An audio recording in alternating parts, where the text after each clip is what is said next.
मैं एक अनाथ आश्रम में काम करती थी। वहाँ मेरी एक लड़की से दोस्ती हो गई। वो मुझसे रोज़ कहती कि दीदी आप मेरी जगह पर सो जाएं, मुझे बहुत दर्द होता है। मुझे लगा शायद उसको उसका बिस्तर पसंद नहीं। मैंने उसका बिस्तर बदलवा दिया, लेकिन उसने मुझसे दूसरे दिन फिर से यही बात कही। इस बार मैंने उसकी बात मान ली और मैं उसकी जगह पर सो गई। मुझे सोए हुए कुछ ही देर हुई थी कि अचानक, कभी कभी हमें अपनी आंखों देखी बातों पर भी यकीन नहीं होता, क्योंकि आज के दौर में इंसान सिर्फ वही करता है जिसमें उसका फ़ायदा हो। बिना अपने फ़ायदे के कोई किसी की मदद भी नहीं करना चाहता। मेरा नाम मंजू है। मेरी उम्र इस समय 35 साल थी। मैं अपने घर में अपनी माँ के साथ रहती थी। हम दोनों का एक दूसरे के अलावा इस दुनिया में और कोई सहारा नहीं था। मेरे पति का कुछ साल पहले देहांत हो चुका था।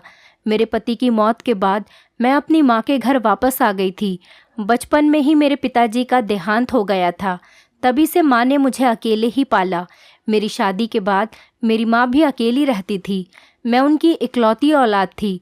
मेरी ससुराल में मेरे सास ससुर और एक देवर ही था। मेरे सास ससुर मुझसे कभी कभी मिलने आ जाया करते थे। मेरे पति के देहांत के बाद मेरे देवर ने मुझसे शादी के लिए कहा, लेकिन मैंने उसे मना कर दिया, क्योंकि मुझे अब शादी करनी ही नहीं थी। मुझे मेरी माँ के साथ रहना था, क्योंकि उन्होंने अपनी पूरी ज़िंदगी सिर्फ मेरे लिए ही जी थी। अब मेरा फ़र्ज़ था मैं उनके लिए कुछ करूं, उन्हें बुढ़ापे में आराम दूं। मेरी माँ लोगों के कपड़े सीकर अपना गुजारा करती थी, लेकिन आजकल उनकी तबीयत ख़राब रहने लगी थी। मैंने माँ से कहा कि आप कपड़े सीना बंद कर दीजिए, आपकी तबीयत ठीक नहीं रहती। मैं कोई ना कोई काम देख लूँगी। मैं ज़्यादा पढ़ी लिखी तो नहीं थी। इंटर के बाद मेरी माँ ने मेरी शादी कर दी थी, क्योंकि उन्हें मेरी शादी की बहुत फ़िक्र रहती थी। वो चाहती थी कि अपने जीते जी मेरी शादी कर दें। इसीलिए इंटर के बाद ही मेरी माँ ने मेरे लिए एक अच्छा सा रिश्ता देखकर मेरी शादी कर दी। मुझे किसी स्कूल में जॉब मिलना मुश्किल थी। मैंने अपने पड़ोसियों से कह रखा था कि कोई काम हो तो मुझे बताना। मैंने अपनी दोस्तों से भी पूछा, अगर मेरे लिए कोई जॉब हो तो प्लीज़ मुझे बताना। तब उसने मुझे बताया कि एक अनाथ आश्रम में एक औरत की ज़रूरत है।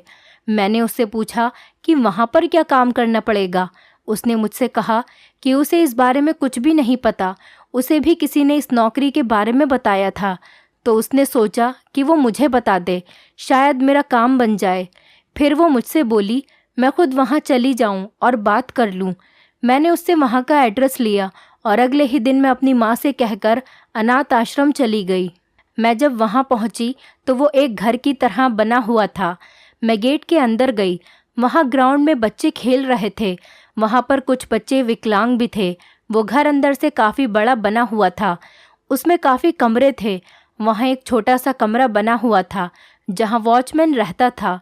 मैंने एक बच्चे से ऑफिस का पता किया तो उसने मुझे सामने कमरे की तरफ इशारा किया।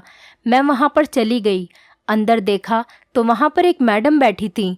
मैंने उनसे अंदर आने का पूछा तो उन्होंने मुस्कुराकर कहा कि आ जाओ। मैंने उन्हें बताया कि मैं नौकरी के लिए आई हूँ। उन्होंने मुझसे मेरा नाम, मेरी पढ़ाई के बारे में पूछा तो मैंने उन्हें सब कुछ बता दिया। उन्होंने मुझसे कहा कि ठीक है, तुम कल से काम पर आ जाना, लेकिन हमारे यहाँ जो लेडीज़ काम करती हैं उन्हें यहीं पर रुकना पड़ता है। सिर्फ संडे में ही वो अपने घर जाती हैं। मुझे उनकी ये बात सुनकर माँ का ख्याल आया। मैं अपनी माँ को घर पर अकेला कैसे छोड़ सकती हूँ? उनकी तो तबीयत भी ठीक नहीं रहती। मैंने मैडम से कहा, क्या रुकना ज़रूरी है? मैं रोज़ नहीं आ सकती। तो उन्होंने मुझसे मना कर दिया। कहा कि यहाँ हर समय बच्चों की देखभाल करनी पड़ती है। उनके पास हर समय किसी न किसी का रहना ज़रूरी होता है। वैसे यहाँ तुम्हारे अलावा 2-3 लड़कियाँ और हैं, लेकिन उन्हें और भी काम होते हैं। मैंने मैडम से पूछा, यहाँ पर मुझे क्या काम करना होगा?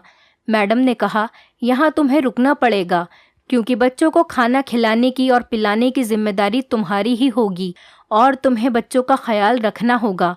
इसके अलावा और कोई काम नहीं। मैंने उनसे और कुछ बातें की और फिर मैं वहाँ से उठकर अपने घर आ गई। मुझे वहाँ रुकने पर कोई एतराज़ नहीं था, लेकिन अपनी माँ की फ़िक्र थी। मैं उन्हें अकेला नहीं छोड़ सकती थी। जब मैं घर आई तो माँ ने मुझसे पूछा कि क्या हुआ, तुम नौकरी के लिए गई थी ना, नौकरी मिली या नहीं? मैंने माँ को सब कुछ बता दिया।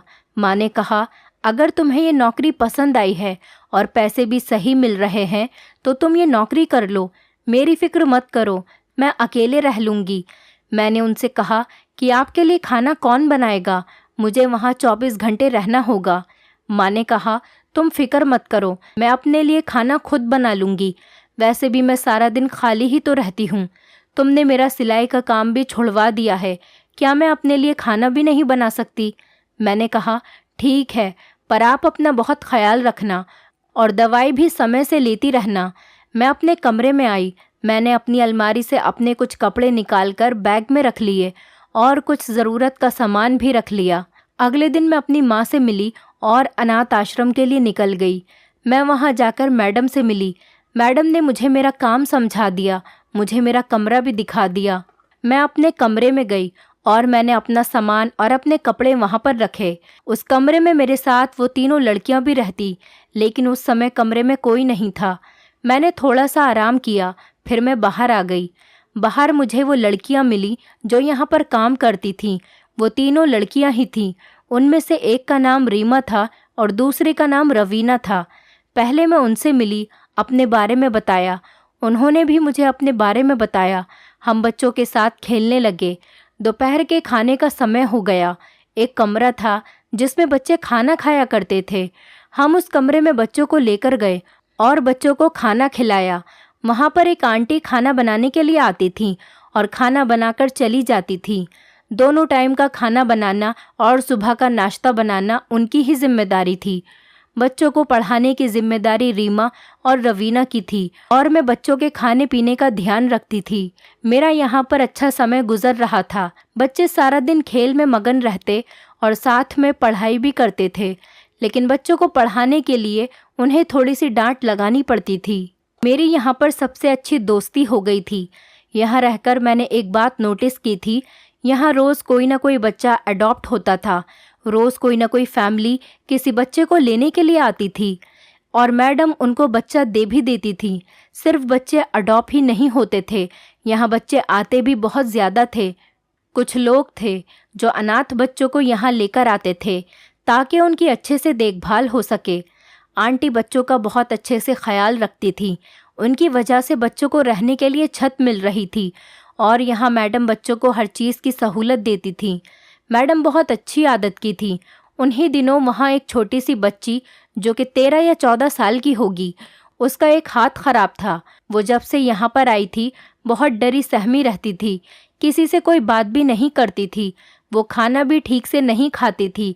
एक दिन मैंने उसे अपने हाथ से खाना खिलाया और उससे पूछा कि वो किसी से बात क्यों नहीं करती। वो मेरी बात का कोई जवाब नहीं देती थी। मैं उससे रोज़ बात करने की कोशिश करती। अब वो मुझसे थोड़ी थोड़ी बात करने लगी थी। अब वो अक्सर मेरे साथ ही रहती थी। वैसे तो मैं सारे ही बच्चों के साथ प्यार से रहती थी। मैं जानती थी कि बच्चों के दिल बहुत कमज़ोर होते हैं, छोटी छोटी बात को अपने दिल से लगा लेते हैं। उस लड़की के साथ मेरी अच्छी दोस्ती हो गई थी। एक दिन वो लड़की बहुत घबराई हुई मेरे पास आई और कहने लगी कि दीदी आप मेरी जगह पर सो जाया करें, मुझे सोने के बाद बहुत दर्द होता है। मैंने उससे पूछा तुम्हें अपनी जगह पर क्या परेशानी है? उसने मुझे कोई जवाब नहीं दिया। मुझसे यही कहती रही कि दीदी आप मेरी जगह पर सो जाया करें, मुझे बहुत दर्द होता है। मैंने कहा ठीक है, तुम फिक्र मत करो, मैं कुछ करती हूँ। मैंने सोचा शायद कोई बच्चा होगा जो उसे रोज़ाना परेशान करता होगा, मुझसे इसीलिए अपनी जगह बदलने को कह रही है। मैंने रीमा से कहकर उसकी जगह बदलवा दी और मैं बच्चों के साथ जाकर बैठ गई। हमारा कमरा बच्चों के कमरों से दूर था। उस अनाथ आश्रम में 40-50 के करीब बच्चे थे। लड़कियों का कमरा अलग था और लड़कों के कमरे अलग थे।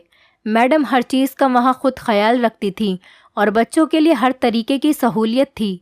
हम लोगों ने रात का खाना खाया और अपने कमरे में जाकर सो गए। अगले दिन जब मैं उठी तो रोज़ की तरह अपने कामों में लग गई। जब दोपहर का खाना खाने का समय हुआ, मैं पिंकी के पास गई। मैंने उससे जाकर पूछा अब तो तुम्हें अच्छे से नींद आई होगी, अब तो मैंने तुम्हारी जगह भी बदलवा दी थी। लेकिन वो बाकी दिनों की तरह आज भी उदास थी। उसने मुझसे अभी भी वही बात कही कि दीदी आप मेरी जगह पर सो जाया करें, मुझे बहुत दर्द होता है। मैंने उससे पूछा अब कैसा दर्द, क्या अभी भी तुम्हें किसी बच्चे ने परेशान किया है? इतने में मैडम मेरे पास आ गई। उसने मुझे कोई जवाब नहीं दिया और वो अपने कमरे में चली गई। अब जब भी पिंकी मुझसे मिलती मुझसे यही बात कहती, लेकिन मैं उसकी बात को टाल देती। मुझे लगा शायद वो यहाँ रहना ही नहीं चाहती, इसीलिए वो मुझसे ये बात कहती है। लेकिन मैं ये भी सोचती थी कि उसे यहाँ क्या परेशानी हो सकती है, यहाँ तो सब बच्चे बहुत खुश रहते हैं। फिर मैंने सोचा क्यों ना आज मैं पिंकी के बिस्तर पर सोकर देखूं, सब पता चल जाएगा वो झूठ बोलती है या फिर सच। आज हम लोगों ने रात का खाना खाया, उसके बाद मैं पिंकी के पास गई। मैंने पिंकी को अपने कमरे में अपने बेड पर सुला दिया और मैं उसकी जगह जाकर लेट गई। थोड़ी देर बाद ही मुझे नींद आ गई। अभी मुझे सोए हुए कुछ ही देर हुई थी, मुझे ऐसा लगा कि किसी ने मेरे पैरों को छुआ हो। मैंने अपने पैर चादर के अंदर कर लिए। फिर अचानक से मुझे एक चुभन सी हुई।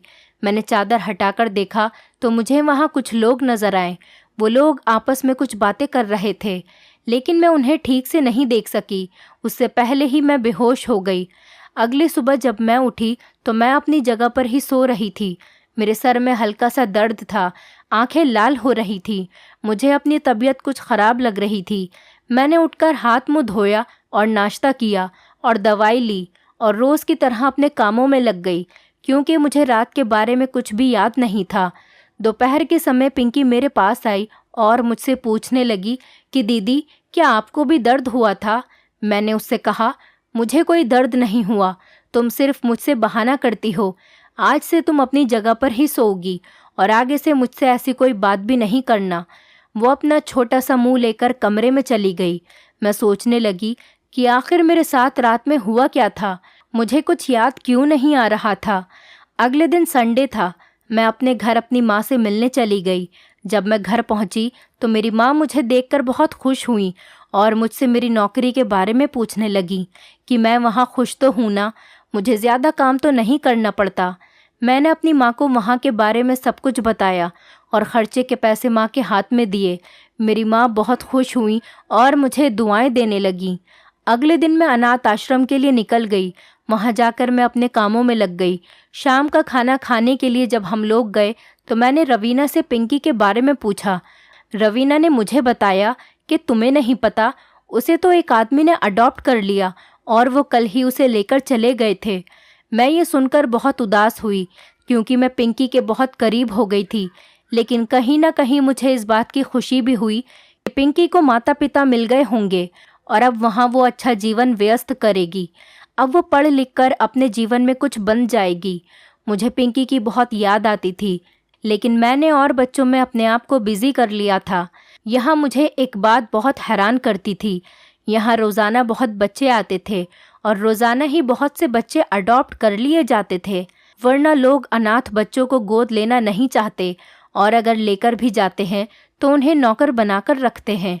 लेकिन यहाँ तो रोज़ाना बहुत अडॉप्शन होते थे और हर आदमी बच्चे को अपनी संतान बनाकर ही लेकर जाता था। मुझे ये बात बहुत परेशान कर रही थी। मैं जानना चाहती थी कि आखिर मसला क्या है, लेकिन यहाँ किसी से कुछ पूछ भी तो नहीं सकती थी। अगर मैं ज़्यादा छानबीन करती तो मेरी नौकरी ख़तरे में आ जाती और मुझे इस नौकरी की बहुत ज़्यादा ज़रूरत थी। अगर मेरी ये नौकरी भी छूट जाती तो पता नहीं मुझे कहीं और नौकरी मिलती भी या नहीं। एक दिन मैंने रवीना से पूछ ही लिया, यहाँ इतने सारे अडॉप्शन कैसे होते हैं, वरना लोग तो अनाथ बच्चों को लेना भी नहीं चाहते। रवीना ने कहा कि यहाँ की मैडम बहुत अच्छी है, वो बहुत लोगों को जानती हैं, जिस वजह से यहाँ ज़्यादा अडॉप्शन होते हैं। और वैसे भी दुनिया में बुरे लोगों के साथ अच्छे लोग भी होते हैं। हो सकता है भगवान उनके दिल में अनाथ बच्चों के लिए दया डाल देता हो। उसकी बात सुनकर मैं खामोश हो गई। मुझे यहाँ काफ़ी समय हो गया था। यहाँ रोज़ ही बच्चे आते जाते रहते थे। एक दिन एक बच्ची मेरे पास आई जो लगभग 12 साल की होगी। वो मुझसे आकर कहने लगी, दीदी मुझे अपने बिस्तर पर नहीं सोना, मुझे दर्द होता है। मैं उसकी ये बात सुनकर हैरान हो गई, क्योंकि यही बात मुझसे पिंकी भी कहा करती थी। मैंने उससे पूछा, बेटा कैसा दर्द होता है? क्या तुम्हें कोई और बच्चा परेशान करता है? क्या तुम्हें बिस्तर में कुछ चुभता है?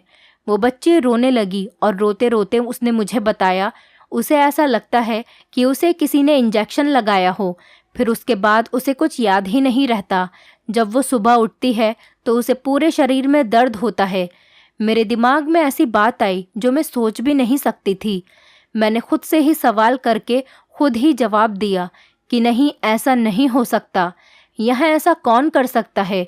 यहाँ तो बच्चों का हर तरह से ख्याल रखा जाता है, फिर ऐसी दरिंदगी इनके साथ कौन कर सकता है? मैं उस बच्ची को अपने कमरे में लेकर गई और दरवाज़ा अंदर से बंद कर लिया। मैंने उसके कपड़े उतार कर देखा तो उसके जिस्म पर कुछ निशान थे। मैं समझ गई कि इसके साथ कुछ गलत हुआ है। मैंने उससे कहा कि तुम फिक्र मत करो, मैं रात को तुम्हारे साथ ही सोऊंगी, घबराओ नहीं, और तुम ये बात अभी किसी को मत बताना। उस बच्ची की यह हालत देखकर मुझे रोना आ रहा था, लेकिन मैंने खुद को शांत किया और मन ही मन में सोच लिया, इसके साथ जो कुछ भी हुआ है वो मैं पता लगाकर ही रहूँगी। इस बच्ची के साथ जिसने भी गलत किया है उसको छोड़ूंगी नहीं।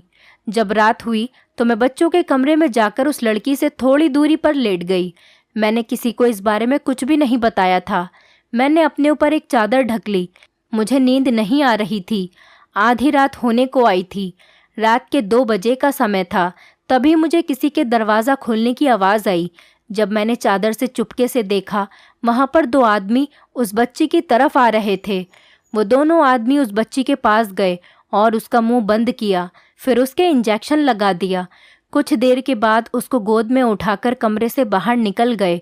ये देखकर मेरे तो होश उड़ गए और मैं जल्दी से अपनी जगह से उठी और उन दोनों आदमियों का पीछा करने लगी। ये दोनों आदमी वही थे जो यहाँ पर अनाथ बच्चों को लेकर आते थे।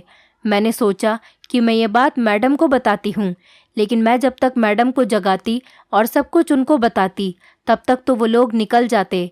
इसलिए मैंने उनका पीछा करना सही समझा। जब मैं उनका पीछा करते करते बाहर आ गई तो मुझे देखकर बहुत हैरानी हुई कि वो वॉचमैन से बात कर रहे हैं। वॉचमैन ने उनके बाहर जाने के लिए गेट भी खोल दिया। तब मैं समझ गई कि वॉचमैन और मैडम जी इन सब से मिले हुए हैं। उनके निकलने के बाद ही वॉचमैन ने गेट बंद कर दिया। मैं दूसरे गेट से बाहर गई तो सामने ही मुझे वो दोनों आदमी दिखाई दिए। मैं उनके पीछे पीछे जाने लगी। अनाथ आश्रम से थोड़ा आगे चलकर एक घर था जहाँ पर कोई नहीं रहता था। वो लोग उस घर में चले गए और अंदर से दरवाज़ा बंद कर लिया। मैंने घर को चारों तरफ से देखा कि शायद मुझे कोई दरवाज़ा अंदर जाने के लिए मिल जाए। तब मुझे एक दरवाज़ा दिखा जो कि टूटा हुआ था। मैं उसी से कूदकर अंदर चली गई। पूरे घर में अंधेरा था। अंदर जाकर मैंने देखा कि एक कमरे की लाइट जल रही है। मैं उस कमरे की तरफ गई तो उसका दरवाज़ा भी अंदर से बंद था। मैंने खिड़की से झांक कर देखा तो मेरे तो होश ही उड़ गए। वहाँ 2 आदमी थे। एक आदमी खड़ा था और दूसरा बच्ची के साथ गलत काम कर रहा था। ये देखते ही मेरी चीखें निकल गईं। मैंने बिना कुछ सोचे समझे खिड़की से आवाज़ लगा दी। उनसे कहा कि छोड़ दो इस बच्ची को, वरना मैं पुलिस को बुला लूँगी। उन्होंने मुझे देखा और मुझसे कहने लगे कि तुम यहाँ पर कैसे आई, जाओ यहाँ से। मैंने कहा छोड़ो इस बच्ची को। उनमें से एक आदमी मेरे पास आया और मेरे सर पर कुछ ज़ोर से मारा, जिससे कि मैं बेहोश हो गई। जब मुझे होश आया तो मेरा सर घूम रहा था। आंखों के सामने अंधेरा छाया हुआ था। मैंने हिम्मत करके उठने की कोशिश की और जब उठकर देखा तो मैं एक अंधेरे कमरे में बंद थी। मुझे बेहोश होने से पहले का सब कुछ याद आ गया और मैं उस बच्ची के बारे में सोचने लगी। पता नहीं इन जालिमों ने उस बच्ची के साथ क्या किया होगा, वो किस हाल में होगी। इन सब में मैडम और चौकीदार भी मिले हुए हैं। मेरे हाथ पैर बंधे हुए थे। मैंने खोलने की बहुत कोशिश की, लेकिन मेरी कोशिश बेकार रही। थोड़ी देर बाद एक आदमी अंदर आया। वो मेरे लिए खाना लेकर आया था। मैंने उससे कहा कि मुझे छोड़ दो, मैं किसी को भी नहीं बताऊंगी। तो वो हंसने लगा और मुझसे बोला, क्या हुआ, पहले तो बड़ा उछल रही थी, निकल गई सारी अकड़। पहले तो बहुत बोल रही थी। मैं उनकी बात सुनकर रोने लगी। इस वक्त मैं उनका कुछ भी नहीं बिगाड़ सकती थी, क्योंकि मेरे हाथ पैर बंधे हुए थे और वो बहुत ख़तरनाक और जालिम लोग थे। मेरे साथ कुछ भी कर सकते थे। उस आदमी ने मुझसे कहा, ये लो खाना खा लो, रोने के लिए भी तो ताकत चाहिए होती है। फिर उन्होंने मेरे हाथ खोले और खाने की थाली मेरे हाथ में देकर वहाँ से चले गए। मैंने उस खाने को हाथ भी नहीं लगाया, क्योंकि हो सकता है उन्होंने उस खाने में जहर मिलाया हो ताकि वो मुझे रास्ते से हटा सकें। अब मैं उनकी सारी हकीकत जान चुकी थी। वो लोग मेरे साथ कुछ ना कुछ ज़रूर करते। अचानक मुझे पिंकी की याद आ गई। अब मुझे उसके दर्द का एहसास हो रहा था और मैं समझ गई थी कि वो मुझसे क्यों कहती थी कि रात में उसे दर्द होता है। बेचारी मासूम बच्ची, एक तो लावारिस, ऊपर से उसके साथ इतना गलत हुआ। भगवान इन्हें कभी माफ़ नहीं करेगा। मैं सोच भी नहीं सकती थी कि मैडम भी इन सब में मिली हुई होंगी। मैंने सोचा कि कैसे भी करके मुझे यहाँ से निकलना होगा, वरना ये लोग मुझे भी मार डालेंगे। मैं दरवाज़ा खोलने गई तो दरवाज़ा बाहर से बंद था। मैंने कमरे के चारों तरफ देखा, मुझे वहाँ पर कुछ भी नज़र नहीं आया। मैंने ऊपर की तरफ देखा तो वहाँ मुझे एक खिड़की दिखाई दी, लेकिन वो बहुत ऊपर थी। फिर मैंने कमरे में देखना शुरू किया। कमरे में ऊपर की तरफ एक स्लिप था जिस पर चढ़कर मैं खिड़की से बाहर जा सकती थी। मुझे वहाँ एक स्टूल रखा हुआ दिखाई दिया। मैंने उसको खिड़की की तरफ रखा और उस पर चढ़कर खिड़की से बाहर देखा, लेकिन वहाँ कोई नहीं था। मैंने उसका शीशा तोड़ा और खिड़की से बाहर कूद गई। कूदने की वजह से मेरी टांग में चोट लग गई और मुझसे चला भी नहीं जा रहा था, लेकिन मैं अपनी परवाह किए बगैर गेट की तरफ गई। गेट भी बंद था। फिर मैंने वहाँ से निकलने का दूसरा दरवाज़ा ढूंढा। पीछे की तरफ एक दरवाज़ा और था जिससे मैं बाहर आई। थोड़ा आगे चलकर ही अनाथ आश्रम था। गेट पर ही वॉचमैन बैठा रहता था। अगर वो मुझे देख लेता तो दोबारा से मुझे पकड़वा देता, इसलिए मैंने अपना मुंह दुपट्टे से कवर किया और छुप छुपा कर वहाँ से निकल गई। मैं पुलिस स्टेशन की तरफ गई क्योंकि मैं बच्चों को ऐसे नहीं छोड़ सकती थी। वहाँ बच्चों के साथ बहुत गलत हो रहा था और ये सब पुलिस को बताना बहुत ज़रूरी था। पुलिस स्टेशन वहाँ से काफ़ी दूर था। मैं पैदल चलकर ही पुलिस स्टेशन पहुँची। मुझे वहाँ पर आधा घंटा इंतज़ार करना पड़ा। वहाँ बहुत सारे लोग बैठे थे और मुझे डर लग रहा था क्योंकि वहाँ सारे के सारे मुजरिम ही थे। मैंने इंस्पेक्टर को सारी बात बताई। इंस्पेक्टर ने कहा कि क्या तुम्हारे पास इन सब का कोई सबूत है? मैंने कहा, जी नहीं, इसका मेरे पास कोई सबूत नहीं। उन्होंने कहा, तो फिर हम तुम्हारी बात कैसे मान लें? हो सकता है तुम झूठ बोल रही हो और उन लोगों को फंसाना चाहती हो। मैंने इंस्पेक्टर साहब को समझाया कि मैं झूठ क्यों बोलूँगी, इन सब में मेरा क्या फ़ायदा हो सकता है। मैं तो सिर्फ मासूम बच्चों को बचाना चाहती हूँ। उन बच्चों पर बहुत ज़्यादा जुल्म हो रहा है और मैं उन लोगों के खिलाफ गवाही देने के लिए भी तैयार हूँ। इंस्पेक्टर साहब ने कहा कि बिना सबूत के हम इन सब का कुछ नहीं बिगाड़ सकते। अदालत में सबूत चलते हैं। इंस्पेक्टर ने मेरी सारी बातें सुनकर कुछ देर सोचा और फिर मेरी रिपोर्ट दर्ज कर ली और फिर उन्होंने मुझसे कहा कि वो लोग तुम्हें नुकसान पहुंचा सकते हैं, तुम अपना ध्यान रखना। मैं वहां से अपने घर गई। मैंने अपना सामान लिया और अपनी माँ का भी सामान लिया और माँ के साथ वहां से निकल गई क्योंकि हो सकता था कि वो लोग मेरे घर पहुंच जाते। मैं अपनी एक दोस्त के घर पर चली गई। मेरी माँ ने मुझसे पूछा, क्या हुआ बेटा, तुम इस हालत में और इतनी जल्दी में, तुम्हारे साथ क्या हुआ है? मैंने कहा, आप चलिए, मैं रास्ते में आपको पूरी बात बताती हूँ। फिर मैंने उन्हें रास्ते में सारी बात बता दी। वो मुझे शाबाशी देने लगी और मुझसे कहने लगी कि तुमने जो कुछ भी किया सही किया। जालिमों के साथ ऐसा ही होना चाहिए, तुम उन्हें सज़ा दिलाकर ही रहना। कुछ दिनों बाद पुलिस वहाँ पर भेस बदल कर गई। उन्होंने मैडम से बात की कि उन्हें एक बच्ची चाहिए और वो उस बच्ची को विदेश ले जाकर बेच देंगे, जिसके लिए वो मुँहमांगी रकम देने को तैयार हैं। मैडम ने भी बच्ची देने की हामी भर ली और बात करते करते उनसे ये भी कहा कि आपको और बच्चे चाहिए हों तो वो भी मिल जाएंगे आपको हमारे यहाँ। हम बच्चों से हर तरीके का काम करवा लेते हैं। पुलिस वालों ने सब कुछ रिकॉर्ड कर लिया और वो वहाँ से आ गए। अगले दिन उन्होंने वहीं पर छापा मार दिया।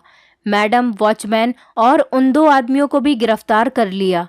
वहाँ जो लड़कियाँ काम करती थीं उन्हें भी इन सब के बारे में कुछ भी नहीं पता था। मैडम के कमरे की तलाशी ली तो वहाँ उनके खिलाफ सारे सबूत मिल गए। इसके साथ साथ पुलिस को मैडम के ऑफिस से ड्रग्स भी मिले, जिससे पता चला कि वो ड्रग्स का भी कारोबार करती हैं। उन्हें अदालत में पेश किया गया। अदालत में पता चला कि वो मासूम बच्चों की ब्लू फिल्म्स भी बनाती हैं, जिसे वो बाहर देश में बेच देती हैं और इससे वो करोड़ों रुपये कमा रही थी। और जो लोग बच्चों को अनाथ आश्रम से अडॉप्ट करने आते थे उन्हें अडॉप्ट नहीं करते थे, बल्कि उन्हें बेचने के लिए लेकर जाते थे। और जिन आदमियों ने मुझे वहाँ पर बंद किया था वही आदमी अच्छे और खूबसूरत बच्चे लेकर वहाँ पर आते थे। वो इस बात का खास ध्यान रखते थे कि बच्चे अनाथ हों, उनके आगे पीछे कोई पूछने वाला नहीं हो, ताकि वो जैसा चाहें उनके साथ वैसा कर सके। मैंने उनके खिलाफ गवाही दी, उन सबको सज़ा हो गई और अब उस अनाथ आश्रम की जिम्मेदारी अदालत ने मुझे दे दी। मैंने वहाँ बच्चों को बहुत अच्छे से रखा था, उनका पूरे तरीके से ख्याल रखती थी। बच्चे भगवान का रूप होते हैं, लेकिन कुछ लोगों के पास शायद दिल ही नहीं होता। लोग पैसों की खातिर इतना गिर सकते हैं, मैं कभी सोच भी नहीं सकती थी। अब वहाँ बच्चे बहुत खुश रहते थे। कोई बच्चों को अडॉप्ट करने के लिए भी आता तो मैं उनसे उनकी सारी इन्फॉर्मेशन लेती, बाद में ही किसी बच्चे को देती थी, क्योंकि मैं नहीं चाहती थी कि कोई भी किसी बच्चे के साथ कुछ गलत करे। मुझे अक्सर पिंकी की याद आती और मैं सोचती कि काश मैंने पिंकी की बात पर यकीन किया होता, तो मैंने तभी इन जालिमों को पकड़वा दिया होता और आज पिंकी भी हमारे साथ होती। अब वो पता नहीं कहाँ पर होगी और किस हाल में होगी। मैं भगवान से उसके लिए दुआ ही कर सकती हूँ कि वो जहाँ भी हो ठीक हो। दोस्तों, उम्मीद करती हूँ आपको हमारी कहानी पसंद आई होगी। कहानी पसंद आई है तो वीडियो को लाइक करें, चैनल पर नए हैं तो चैनल को सब्सक्राइब करें और हाँ, नोटिफिकेशन बेल को ज़रूर दबाएं ताकि अगली अपडेट सबसे पहले आपको मिले।